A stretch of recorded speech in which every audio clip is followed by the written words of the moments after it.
Bonjour, alors aujourd'hui on se retrouve pour une nouvelle recette de la cuisine en Valelaïre.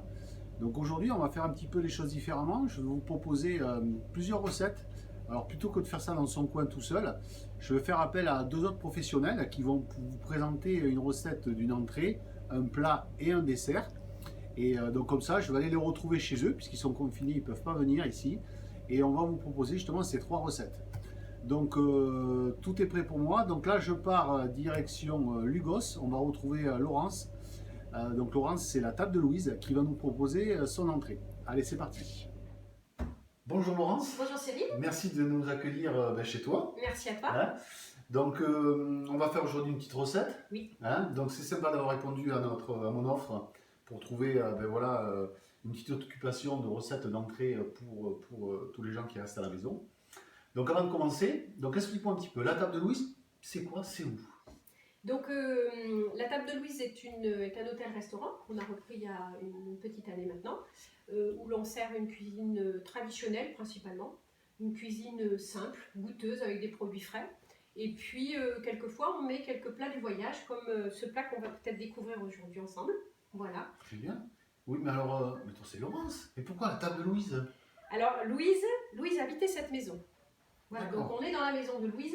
Louise est ma grand-mère, c'est un cordon bleu et c'est elle qui m'a donné envie de cuisiner, qui m'a mis le nez dans la marmite toute jeune, comme beaucoup d'enfants qui passionnés par la cuisine. On a souvent une Madeleine de Proust et moi c'est Louise. Voilà, d'accord, très bien, parfait. Donc tu vas faire quoi? Qu'est-ce qu'on fait?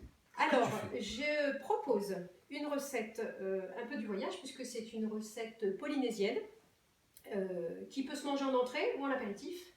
Donc c'est une recette de beignets de patates douces aux crevettes sauvages.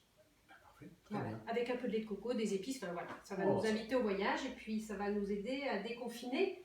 Voilà, avec un petit verre de punch, on pourrait 10. Alors de toute façon, toute la recette, ne vous inquiétez pas, à la fin du petit tuto, il y aura tous les ingrédients, comme ça voilà, vous pourrez tout bien suivre à fur et à mesure. Alors pour cette recette, il vous faudra 400 g de crevettes sauvages décortiquées, ça correspond à peu près à 800 g non décortiquées. 25 g de fleurs de maïs, maïzena, pour faire simple. 100 g de farine, une petite cuillère à café, une demi-cuillère à café de curry, une demi-cuillère à café de sel, une demi-cuillère à café de gingembre frais qu'on a râpé minutieusement, une petite cuillère à soupe de ciboulette, celle-ci est du jardin, 250 g de patates douces qu'on a pelées et râpées. Et enfin, 125 ml de lait, un œuf et 2 gousses d'ail. Alors, on commence par casser son œuf.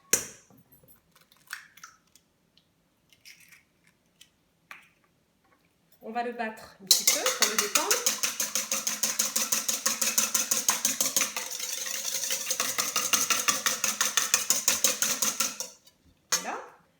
Donc je vais incorporer directement la maïzena. Alors je vais ajouter la farine, pareil en une seule fois. Hop. Voilà. Donc là, la pâte va un petit peu s'épaissir. Donc au fur et à mesure, je vais la délier avec le lait de coco. Voilà, pour éviter les grumeaux. D'accord, donc je vais incorporer tout doucement mon lait de coco et ma farine. Un petit peu comme pour une pâte à crêpes. Voilà.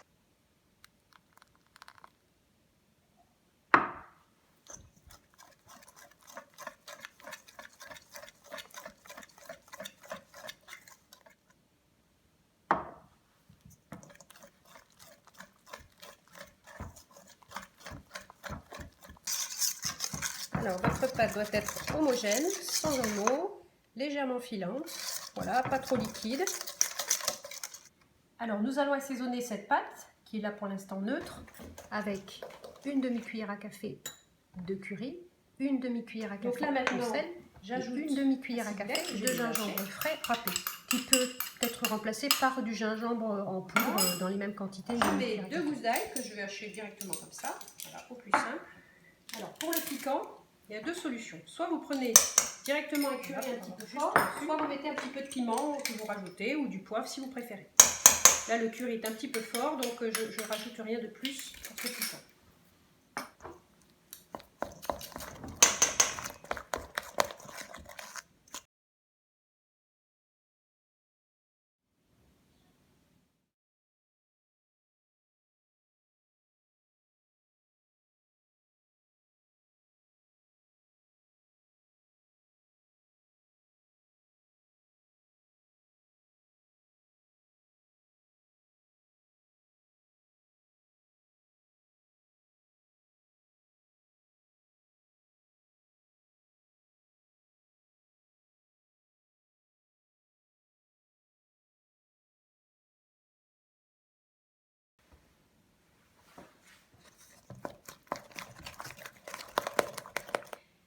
Alors, vous allez incorporer les 400 g de crevettes à la préparation. Donc, vos crevettes ont été épluchées minutieusement. Vous avez enlevé le petit boyau qui est à l'intérieur. Et puis, donc, vous allez les couper en 3. Voilà, c'est de bonne taille pour ce petit beignet.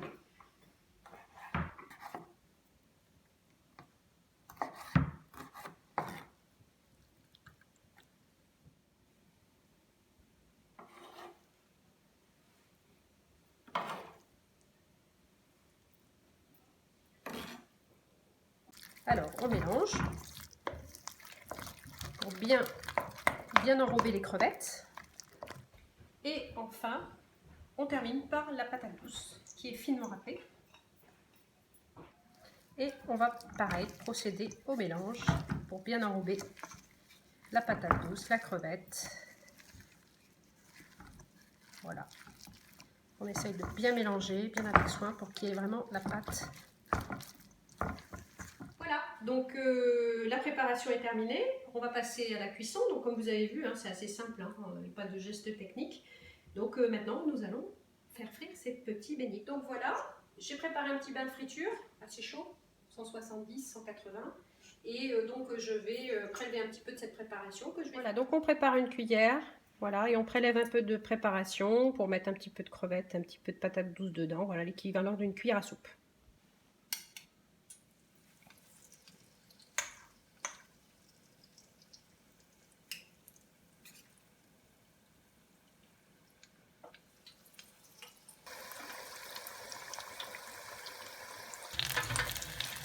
Donc là, les beignets sont en train de frire.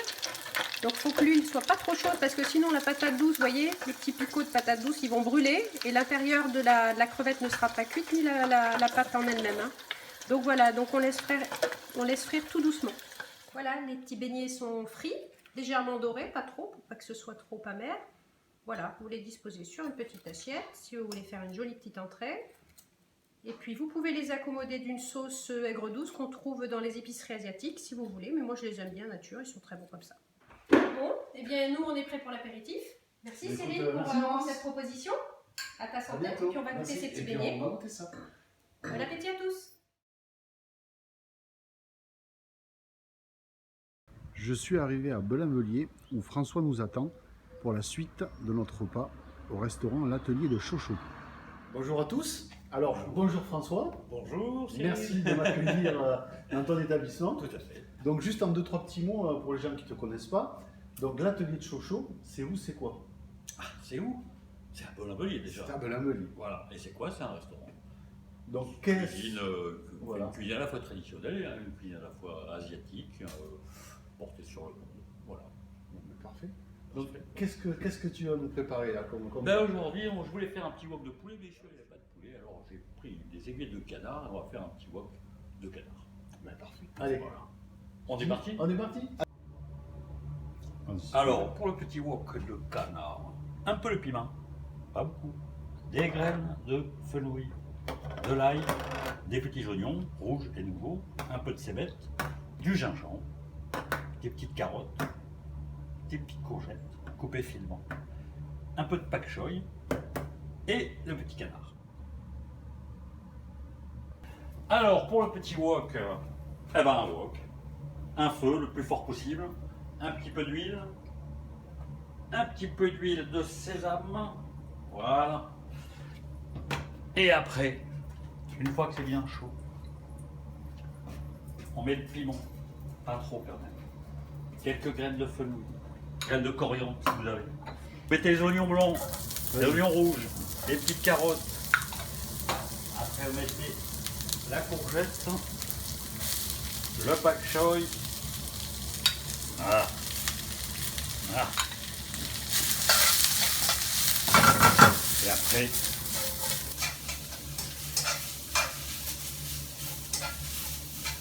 alors là, une fois que les légumes sont cuits, un peu d'huile, le canard,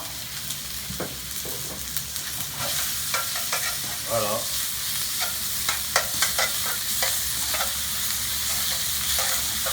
la colorer. Donc le principe du wok, voilà, c'est vraiment cuire très rapidement. Très rapidement, de couper finement les choses le plus finement possible. Ils sont rapides, très rapides. Voilà. Pour finir, on va leur mettre un peu de coriandre, un petit peu de sucre. Voilà. Et la dernière touche, et un petit peu de soja pour le sel et la couleur.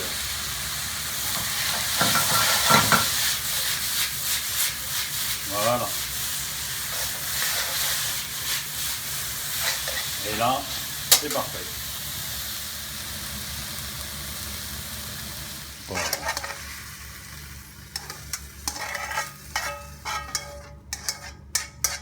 Un joli petit plat, saveur asiatique.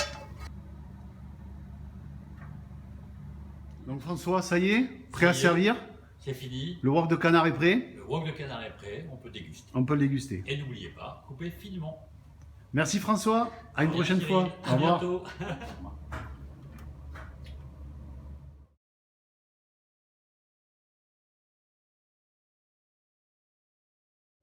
Alors aujourd'hui pour ma recette, je vais vous faire une tarte briochée fraise pomme, puisque c'est la saison des fraises en ce moment, il faut en profiter. Donc pour ça, nous allons faire une pâte à brioche. Je vais vous expliquer le fonctionnement de la pâte à brioche. Nous allons faire une préparation avec des pommes et des fraises, un petit insert qu'on va poser sur la tarte et après on fera cuire tout ça.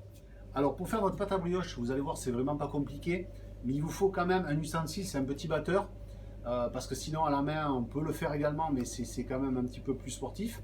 Donc si vous n'avez pas de batteur comme ça, le batteur que vous avez à la maison peut très bien aller. Vous savez, tous ces fameux batteurs qui finissent par mix et qui vous fabriquent tout à la fois, l'entrée, le plat, le dessert, ça marche quand même. C'est comme la recette, je vais vous donner une recette à brioche à la fin de la petite vidéo. Mais si vous avez une recette que vous avez déjà fait, que vous y arrivez bien avec cette recette, il n'y a pas de problème, vous gardez cette recette. Donc on a mis donc la farine dans le bol du mélangeur. Moi j'ai déjà mis le sel, le sucre. Maintenant, je vais mettre la levure qu'on émiette comme ça, voilà, et donc les liquides. Donc là, ce sont les œufs et le lait. Donc on commence le pétrissage. Donc 5 minutes environ en première vitesse, puis une dizaine de minutes en seconde vitesse.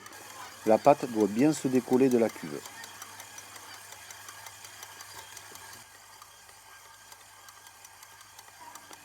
Au bout de 10 minutes environ, on incorpore le beurre. Le beurre, bien sûr, qui est à température ambiante. Donc n'hésitez pas à le sortir 2-3 heures avant pour pas qu'il soit trop dur. Et donc on remet à tourner. Et là, on décolle vraiment bien la pâte de la cuve. Au bout de 10 minutes environ, la pâte se décolle bien. Nous stoppons le pétrissage. Nous allons vérifier l'élasticité. Voilà, une petite technique pour voir si la pâte est bien pétrie. Elle est bien élastique et ne se déchire pas. Voilà. Là, c'est pétri. Maintenant que notre pâte est pétrie, nous allons la débarrasser dans un récipient et nous allons lui faire ce que l'on appelle le pointage, c'est-à-dire la première fermentation, pendant environ 1h30 à 2 heures à 35 degrés. Elle doit doubler de volume. Donc voilà notre brioche. Donc elle a bien poussé pendant 2 heures de temps. Elle est bien arrivée jusqu'en haut. Donc là, ce qu'on va faire, on va la rabattre, c'est-à-dire on va enlever le gaz carbonique qui s'est formé suite à la fermentation de la pâte. Voilà. Donc on tape bien la pâte pour bien dégazer. Voilà, plusieurs fois. Et là, on la débarrasse donc sur une plaque et nous allons la mettre au frais pendant 2 heures environ. Donc là, on la place au frigo. Pendant que notre pâte est au frigo, nous allons nous occuper des pommes, des fraises coupées en petits morceaux ainsi que le sucre. Et nous allons faire compoter ça à petit feu pendant 10 minutes, un quart d'heure. Pour suivre, nous allons couler notre préparation dans un petit cercle en inox d'à peu près 16 cm de diamètre. Vous pouvez très bien utiliser un moule à tarte en silicone ou une assiette pour disposer vos fruits. Et nous mettons le tout au congélateur. Maintenant que votre pâte est bien froide, vous allez en prélever environ 250 g et faire un petit disque d'un diamètre de 20 cm environ. Pour un peu plus de régularité, je la dispose dans un cercle et je la mets à pousser à 30 degrés environ pendant 1 heure. Il faut qu'elle monte presque jusqu'en haut du cercle. Si vous n'avez pas de cercle, vous pouvez la disposer dans un moule à tarte par exemple. Notre brioche a bien poussé quasiment jusqu'en haut. Nous y passons un petit peu de jaune d'œuf ainsi qu'une petite couronne de sucre semoule pour amener une légère caramélisation. Ensuite, je récupère nos fruits que l'on avait placés au congélateur, que je démoule et que je place au centre de ma brioche, juste avant de le cuire. Pour la cuisson, environ un quart d'heure à 160 degrés. La petite tarte donc briochée fraise pomme qui froide maintenant. Donc dessus, donc on a fait fondre un petit peu de confiture de fraise et on va voilà le napper voilà la petite préparation aux fruits dessus.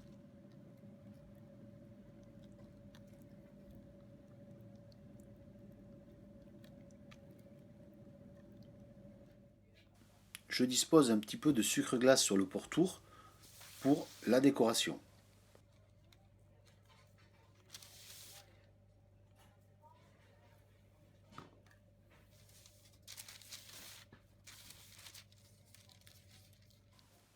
Il ne vous reste plus qu'à redécorer un petit peu votre tarte avec quelques fruits frais et amener votre petite touche personnelle.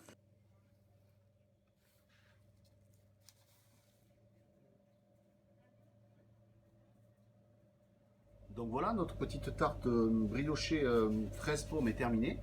J'espère que la recette vous aura plu. N'hésitez pas à nous envoyer des photos de vos réalisations, aussi bien de l'entrée qu'on a fait avec Laurence à la table de Louise ou avec Chocho, et également de votre tarte bien sûr pour qu'on puisse voir tout ça. C'est toujours sympa de voir ce que vous avez pu réussir à faire. N'hésitez pas à nous demander des renseignements si vous voulez aussi, il n'y a pas de problème. Et je vous dis à bientôt. Cuisine en Malolède en déconfinement, bientôt. Donc bon, on va faire, tu vois, parce que c'est pas déconfinement, c'est confinement. Donc, Et ouais, voilà, et oui, pourquoi j'ai et dit ben ça, oui, c'est tant pas pis, grave. c'est pas grave. Allez, on- Hôtel et une table type table. Table. Une table. Donc pour cette nouvelle... À bientôt.